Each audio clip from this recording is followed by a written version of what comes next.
भाजपचे ज्येष्ठ नगरसेवक इचलकरंजी मनपा तथा मी वडार महाराष्ट्राचा संघटनेचे महाराष्ट्र प्रदेश सरचिटणीस माननीय श्री तानाजी पवार साहेब यांना वाढदिवसाच्या हार्दिक शुभेच्छा। शुभेच्छुक मी वडार महाराष्ट्राचा नवी मुंबई राज्य संघटना कोल्हापूर जिल्हा। टीप साहेब परगावी असल्यामुळे शुभेच्छा स्वीकारण्यास उपस्थित असणार नाहीत। डोंबिवली येथील शास्त्रीनगर रुग्णालयात महिला डॉक्टरवर झालेल्या हल्ल्याचा निषेधार्थ इचलकरंजी येथील इंदिरा गांधी सामान्य रुग्णालयातील सर्व आरोग्य कर्मचाऱ्यांनी तीव्र संताप व्यक्त केला।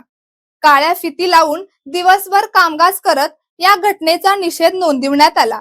तसेच संबंधित आरोपींवर कठोर कारवाई करून त्यास कडक शिक्षा देण्याची मागणी करण्यात आली। रुग्णसेवा ही अत्यंत जबाबदारीची आणि संवेदनशील सेवा आहे। अशा परिस्थितीत डॉक्टर व आरोग्य कर्मचाऱ्यांवर होणारे हल्ले केवळ निषेधार्हच नाहीत तर संपूर्ण आरोग्य व्यवस्थेसाठी चिंतेची बाब आहे। अशा घटनांमुळे डॉक्टर आणि कर्मचाऱ्यांच्या सुरक्षतेचा प्रश्न निर्माण होत असून सेवाभावाने काम करणाऱ्या वैद्यकीय कर्मचाऱ्यांचे मनोबल खच्चीकरण होत आहे। आरोग्य कर्मचाऱ्यांनी शासनाने सरकारी तसेच खासगी रुग्णालयांमध्ये डॉक्टर आणि वैद्यकीय कर्मचाऱ्यांच्या सुरक्षेसाठी अधिक प्रभावी उपाययोजना कराव्यात अशी मागणी केली।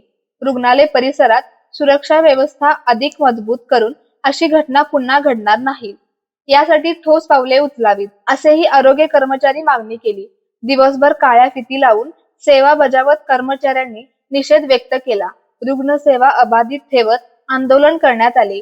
महिला डॉक्टरवर झालेल्या हल्ल्याप्रकरणी संबंधित आरोपीस कठोर शिक्षा होऊन भविष्यात अशा घटना घडू नयेत यासाठी शासनाने कठोर भूमिका घ्यावी अशी मागणी यावेळी सर्व आरोग्य कर्मचाऱ्यांनी केली।